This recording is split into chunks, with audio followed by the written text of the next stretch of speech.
Bueno, primero, perdón por no saber hacer estas pocas palabras en catalán. O sea, no me atrevo.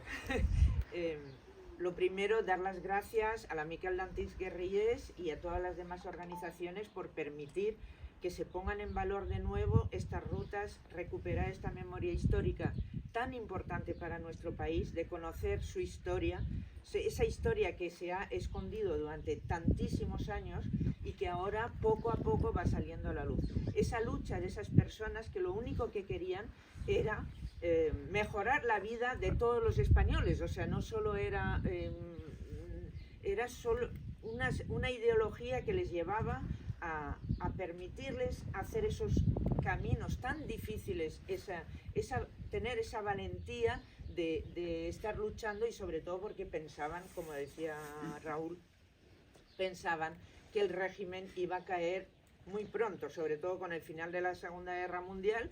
Pensaban que los aliados iban a liberar España, cosa que luego pues no ocurrió.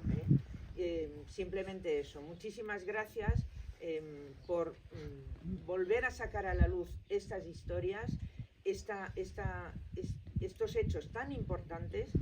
Y como me preguntaba el otro día una periodista que estaba haciendo una entrevista, me estaba entrevistando sobre mi madre, que también participó en el equipo de Pasos, me preguntaba, ¿qué crees tú que sería, que le gustaría a tu madre que digo, pues simplemente que se conozca la historia? O sea, no es importante el reconocimiento personal, pero sobre todo que se conozca la historia de España y en particular de esas rutas y demás. Y simplemente eso. Muchísimas gracias a todos.